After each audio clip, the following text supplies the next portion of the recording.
This is Grandiose Sport, bringing you that heat and that fire. All right, y'all.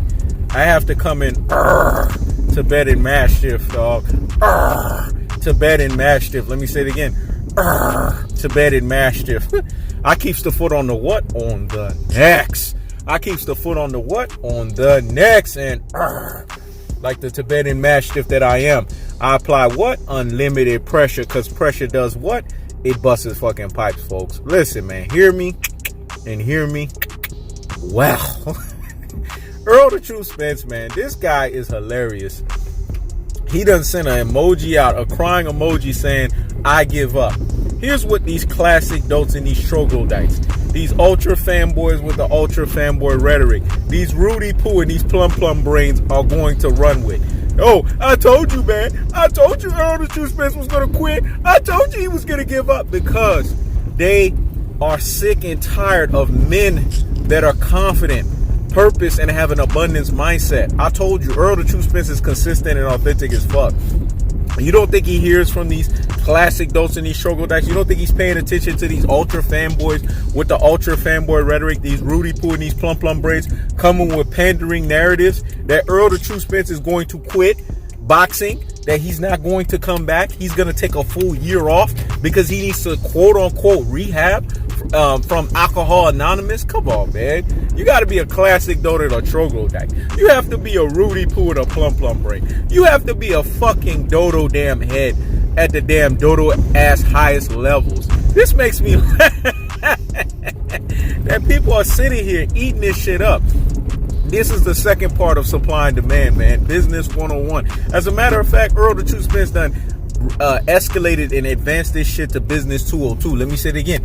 He done advanced and escalated this shit to business 202, folks. This is business 202. Supply and demand 202. Give the people what they want. Let me say it again. Give the people what they want. Make them sweat.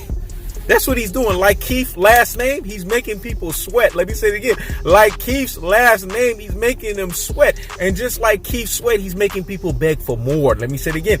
Just like Keith Sweat, he's making people beg for more. This is what you do at your truest and your most prosperous levels. This is a guy that's completely a three-dimensional thinker, man.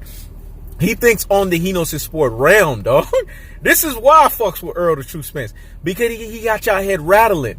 But listen, the Errol the True Spence supporters, the one out here in these boxing streets that are sitting here waning their support for Errol the True Spence, he's okay. Take a chill pill. Let me say it again. He's okay. Take a chill pill. The fact that he can have this ability to joke with you guys, it shows his level of intelligence. Shout out to Oxtail. Got that from him. Let me say that again. Because it needs to marinate in the corpus callosum and in the cerebellum. It needs to marinate in the medulla oblongata. The fact that Errol the True Spence is able to sit there and have banter with you.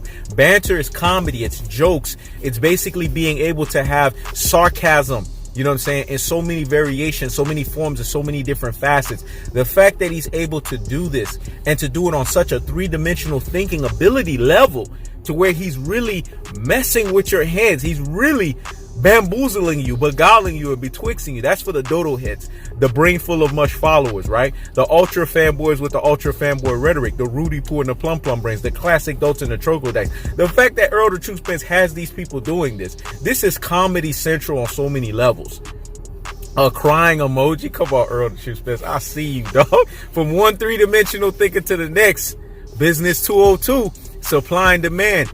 Have these people begging and keep them wanting more. Let me say it again. Have these people begging and keep them wanting more. Remember, Grandiose Sport was the first one to tell you this shit, dog.